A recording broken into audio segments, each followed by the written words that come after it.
Good morning, Cheryl. How are you doing today?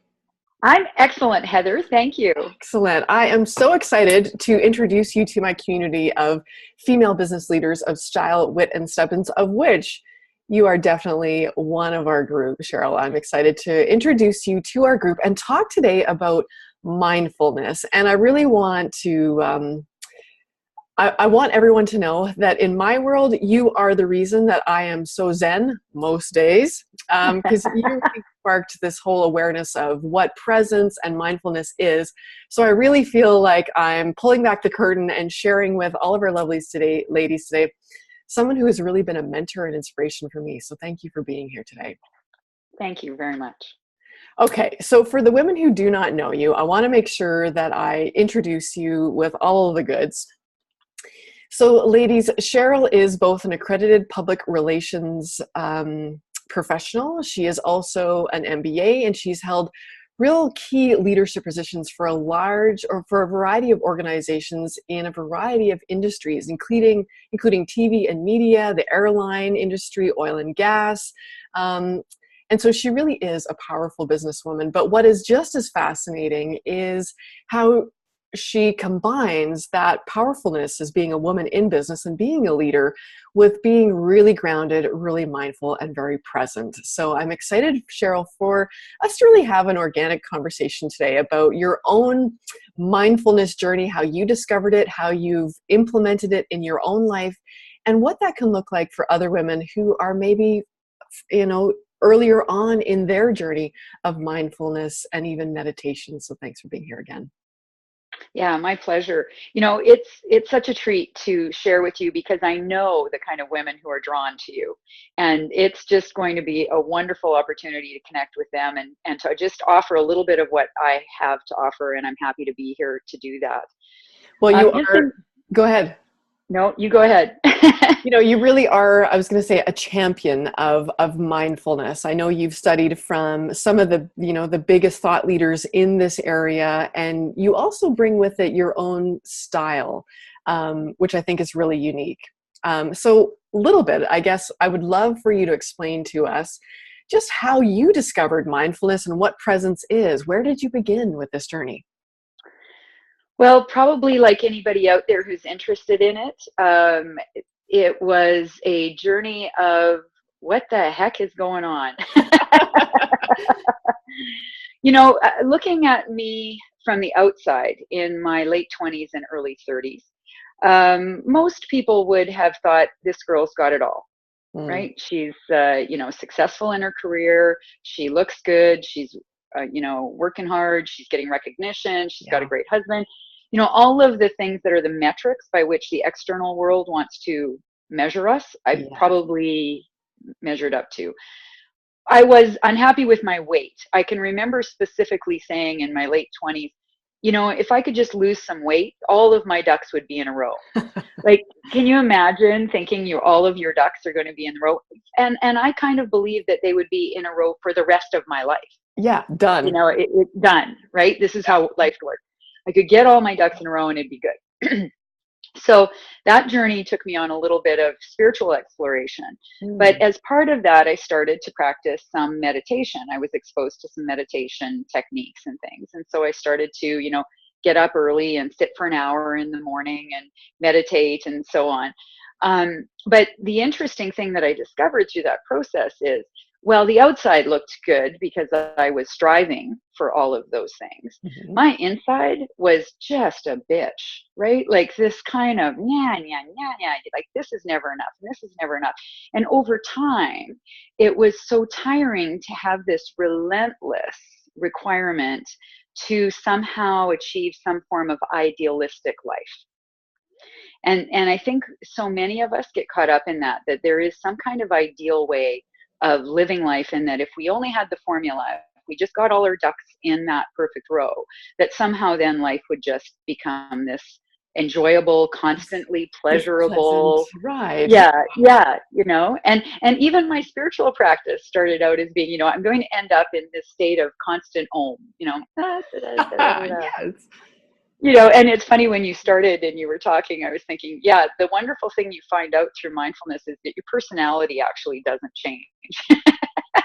we're born with a certain type of personality, and but it's a wonderful thing. And that's part of our expression of life in this life. But, so I've been doing some form of meditation and mindfulness for 25 years now. Yeah. And my life has changed significantly inside, particularly in the last 8 or 9 years, when I started working very diligently on Eckhart Tolle's teachings. I've read everybody, and I love so many different authors, Jack Kornfield, John Kabat-Zinn, all these leaders in the mindfulness movement. They're all wonderful. Michael Singer's book, The Untethered Soul, is probably one of the best books I've ever read about this voice in our head. Okay. But it was Eckhart Tolle's work about being present all the time, really bringing your attention into this moment right now and working with that actually has allowed me to feel like I'm living so much in the flow and with so much grace all the time that I'm just so grateful. Okay. So maybe not mountaintop Zen, but definitely improvement from where you started. Yeah, I would say my life is, it's amazing. Right now, Oprah and Deepak are doing a 21-day meditation series, and the focus of that is our relationship with time. And that's what I feel has changed so dramatically. And one of the things that I really want to leave as a leave behind for people is that we can change our relationship with time.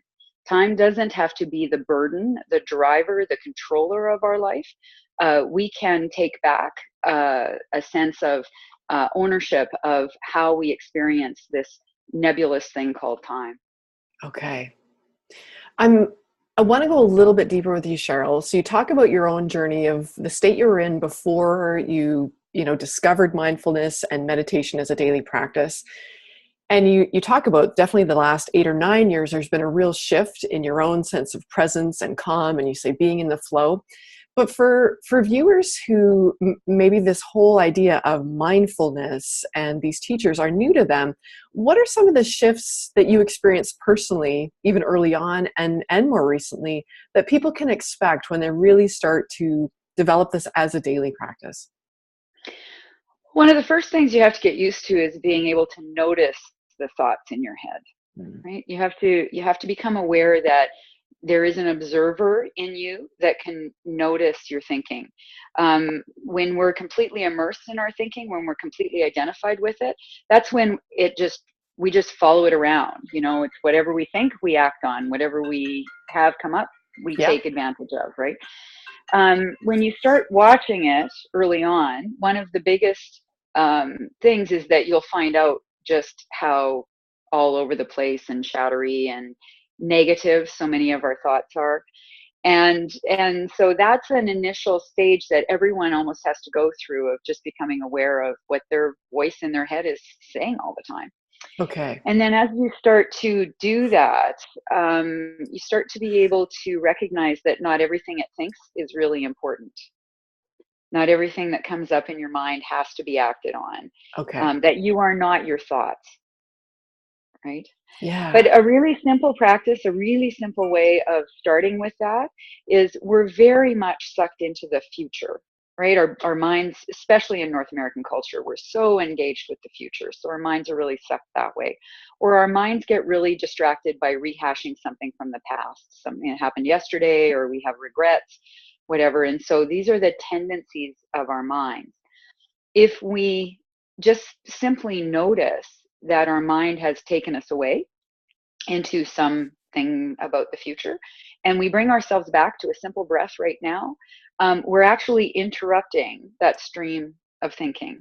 And so that's the kind of fundamental practice that is not so much about the spiritual exploration, but about learning how to work with this mental habit that we have of letting our mind take us away from the present moment.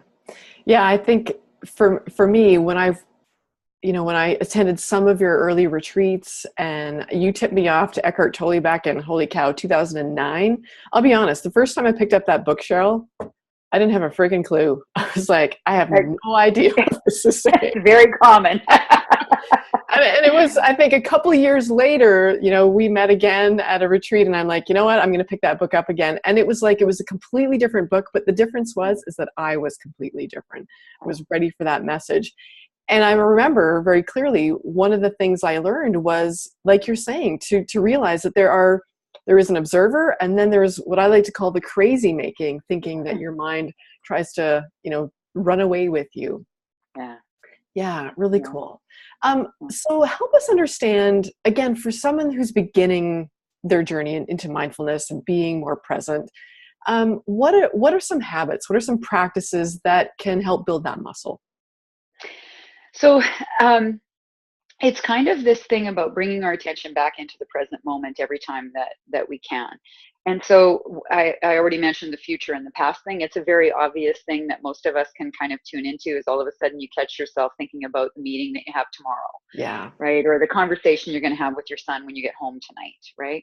And it kind of has this insidious thing where it just draws us in, and we spend all our time kind of repeating and rehashing or anticipating, right? Worry and anxiety are all future oriented. It means that we have these pulls that are taking us into the future. And so when you start to be able to distinguish your specific thoughts that are getting you into that area, then you just bring your attention back to the present moment right now.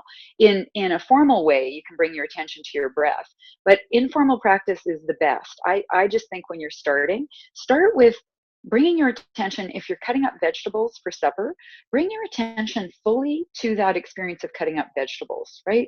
Notice the smell, notice the color, feel the juice on your fingers as they're spurting, if it's a pepper or something like that, right? Or we take routine tasks so granted, like brushing your teeth or taking a shower. So often people say, oh, I had my best ideas in the shower. Well, yeah, but you missed the shower. Yeah. And you probably would have those ideas another time too, if you had some faith in your life, right? If you had some openness, right? So we bring our attention into these things that we kind of take for granted, and we allow our minds to run the story instead of experiencing this thing called life, which is right here, right now. And so that's one of the most simple practices, is bring your attention to your feeling of your feet as they're hitting the ground as you're walking. If you're going from one meeting to another meeting down a hallway, Right. instead of thinking about the next meeting, notice the feeling of walking. Right? Bring your attention into your body, feel your feet, just take a breath, right? Create a little pause in that kind of pace that we keep up as we're like going from here to here to here. And those little pauses, they kind of grow on their own because your body loves it, right? It's that ability to rest for a second. We're so used to feeling like our minds are important that we don't realize that they're meant to be more like a tool that you pick up and use when you need it, and then put it back down when it's not required. And so when you're chopping vegetables, you don't need to be thinking about tomorrow. You know how to chop vegetables. You can be there enjoying chopping vegetables. Yeah. And so it's simple, but it takes some awareness and some practice to break the habit of letting your mind. Oh, my hello, beautiful pillow just bonked me. Hello. I think what you're saying is so it's fascinating, but it's also revolutionary, because I'll talk to a lot of women who are just beginning a mindfulness journey, or just really having those initial moments of awareness that they don't have to stay in the crazy making. But there's this tendency to think, okay, I got to go buy like a meditation mat. I got to invest in a year-long yoga class. Like, they have to create all these complicated systems and structures to get in and to develop mindfulness. But what you're telling us is that it really can be as simple as, when we're walking from our office to the coffee pot, to just be physically there, like be present. And what came up for me was the motto of intentionally having attention, like really making a choice that we're going to bring our attention to what is right here, right now. I think that is revolutionary and very permission giving, because we don't have to make this complicated. We really don't. Yeah, no. And I think when you first start, though, because our minds have a really strong pull when we've been invested in them for so long, you have to set a bit of some things that remind you to bring yourself back, right? So Okay. I tell people, use the bathroom. Like, how often are you, you go to the bathroom at work and you're peeing fast so that you can go back to work. Yes, the speed It's pee. like, I've done it. yes, yes, exactly. Or, you haven't gone for a long time. You're like, ah, but, use that moment to enjoy a moment to yourself by breathing and feeling the release in your body and relaxing into that moment, and use it as a mindfulness practice. Mm. Some people use when their phone rings. Every time if their phone is ringing at work, instead of picking up on the first ring, take a conscious breath, use it as a reminder to come back into your body, into the present moment, and drop your thinking just for one breath. Mm. It's that transformation that happens in these little moments of just interrupting that crazy lady in your head, or Crazy committee. lady. Some Yes. people have a committee like me. Okay. So we've traced a little bit of your own journey into mindfulness and being more present. We've talked about how it doesn't have to be a complicated process. It can just be a single moment or a repetitive exercise of just, like you say, dropping the thinking and being in the now.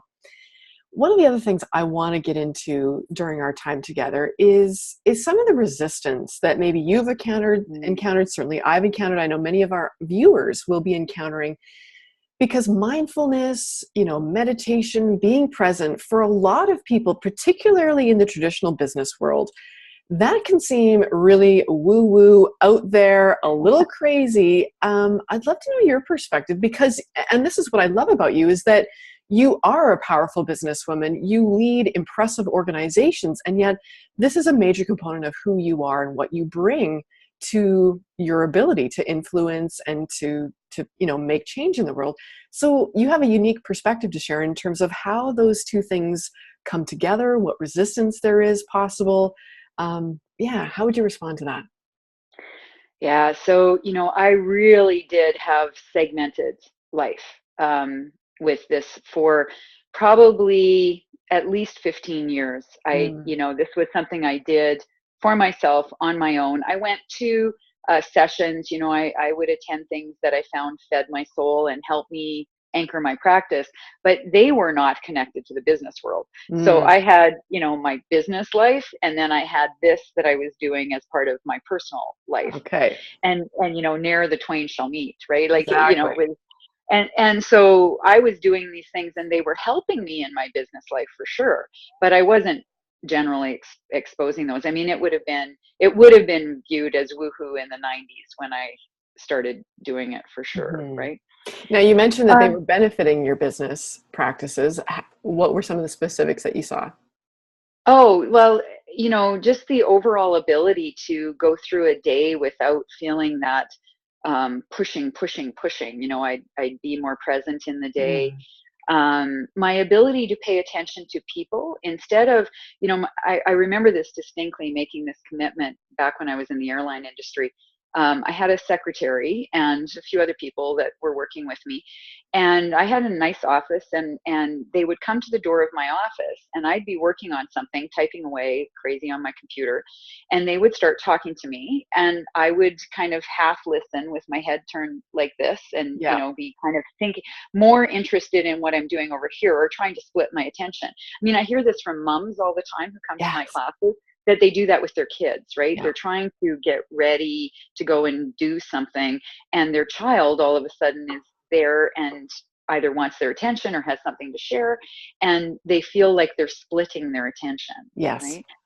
And so back in that time, this would have been in my 30s, I guess, I made the commitment that when my door was open, which was an invitation that I could be approached, that I would stop whatever I was doing and turn my attention to them and give them my full attention for whatever the extent of that period of time needed to be.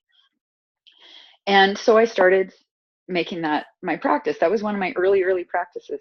And the interesting thing was, I mean, I got along with people anyway, but the quality of those relationships and the quality of the work that was done and the way I felt about those people and how we were working together was transformed, because I was just taking simple, like, really, it didn't take any more time, because at the end of the day, you get that finished with and then you can move on, right? Right. But I felt so differently about that experience. And I could see that the people working for me felt valued, that they got my attention, that they were getting Yes. what they needed to get their work done. And I've carried that on for a long time. And so that was one of the early things that I really noticed, how my attention made a difference to the quality of not only my work, but the people who worked with me. Fascinating. Okay, there was a ripple effect from this Yeah, simple shift. Okay. yeah, Now back yeah, to the resistance that you had yeah, compartmentalized, the mindfulness and the business. yeah, yeah. How did you proceed? So after I really started with Eckhart Tolle's work, and I started to teach a little bit here, this was about maybe 7, 8 years ago, I made the commitment that I wanted to integrate my life more wholly. So instead of having this and this, I wanted Mhm. to see if I could bring those two things together. And actually, just in the last couple of years, there is a lot of stuff out there that's talking about mindfulness going mainstream. Mhm. You have it coming into businesses more and things. People are talking about it quite openly. But when I started this even 7, 8 years ago, it still wasn't really in that state.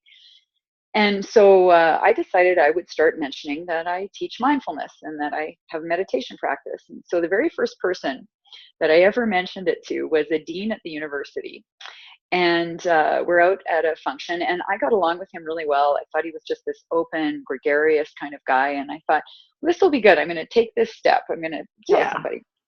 And so we're having a drink or something, I think, and we're talking. And I said, "Oh, and I teach mindfulness on the side." And he goes, "What's that?" And I said, "Well, you kind of pay attention to your thoughts and stuff, but I do retreats, like I do silent retreats. I go on silent retreats and stuff."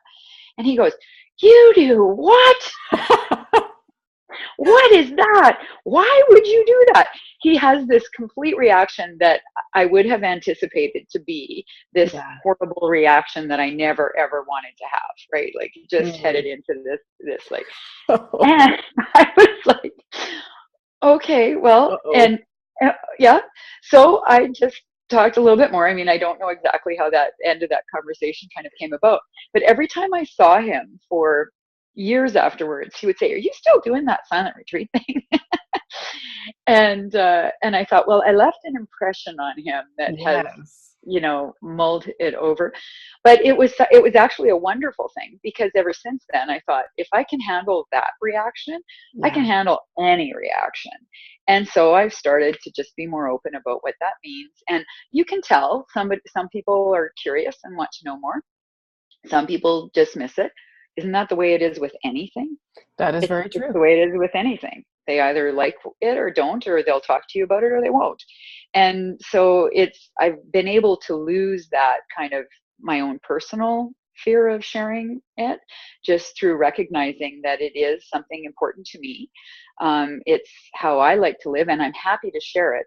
But if you're not interested, that's Yeah. okay. That's You up know, to you. Everybody gets to yeah, make a choice. yeah, and I don't push it, it's whatever it needs to be. But I am finding so much now that is coming up, um, that I'm being asked. I have some businesses that have invited me in to do some trainings and things, and so you can tell that there's a curiosity about it. Not Mhm. everyone been is exposed to it for as long as I have, but there is a curiosity to it, and I'm happy to share it when there is. Excellent. Yeah. Okay. So we've talked about your evolution, some easy ways to start building this mindfulness muscle. We've talked about, that there may be resistance to it in certain business circles or very conservative or traditional areas, but it really is a personal journey. Next up, I'd love to know, what is some of your advice for someone who is, maybe curious about mindfulness, how it can support them? What are some tips and advice that you would have someone who's just starting out a mindfulness practice? Well, I think it's helpful to get some exposure to some teachings.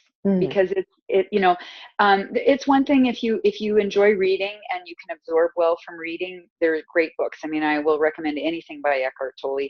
The Power of Now is wonderful because it's written in a question and answer format. So for some people that can be easier to digest or comprehend. A New Earth is wonderful, but as you said, many people really struggle with it because of the density of it. Yeah.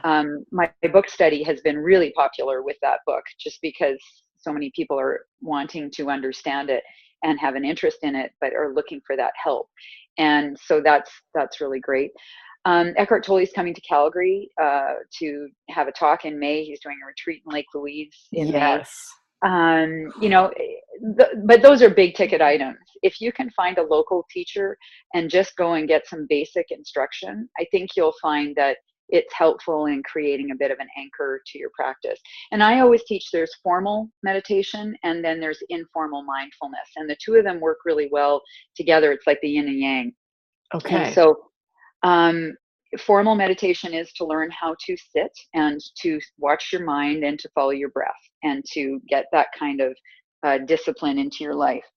And it's interesting. There was a study that was just released, excuse me for a second, study that was just released by Brown University that shows that women actually respond more quickly, it seems, to formal meditation practice than men do. And they're hypothesizing that it's because we tend to become more aware of our negative emotions, whereas men might distract themselves from the experience of it. So we know that we have these habits, we know that we have these patterns, and then we can work with those patterns, right? But that's what formal practice does, is gives you an opportunity to really see your habitual thinking and work with letting it go. Right, releasing it. Yeah, and letting it go. So formal practice is great, and it helps build concentration. And Lord knows in today's society, we need concentration. Yes, we do. Could we be more distracted? No, so, so let's bring our attention back. So it's good, it builds concentration. Informal practice is like I was describing, the cutting up of the vegetables, being aware when you're brushing your teeth, taking a breath, being in the bathroom and bringing your attention to the environment, noticing the sunrise when you're driving to work, and really concentrating on it, bringing these little gaps into your day that just interrupt that stream of thinking by becoming fully into your body and noticing your breath and noticing with your senses what's going on around you. And that informal practice really helps deepen your meditation practice. And the meditation practice helps you concentrate more readily on these things. So it's an important little cycle to help have that experience. But if you go and get a little bit of teaching, I mean, I tend to offer 6 to 8 week classes that usually have some integration of this in it. In fact, they always do, because I can't not. And so that's just a helpful way. But there are many books. I also recommend things like the Insight Timer, which is an app that you can download on your phone. There are guided meditations. There are talks by leading teachers like Jack Kornfield on there. And there's just music and a timer, just if you want to time your 5 or 10 minutes. You can just set the timer and it rings a nice little bell, so you don't have to be paying attention to the clock.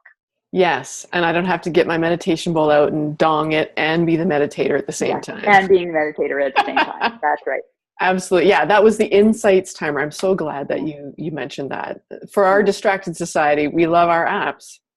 Yeah, awesome. Yeah, but they're helpful. And there are good things on there if you struggle with sleep. I talk about, usually early on when you come to my class, I'll talk about, if you're finding you're waking up at 2 or 3 in the morning, so many of us have that. And I had it very powerfully in my day.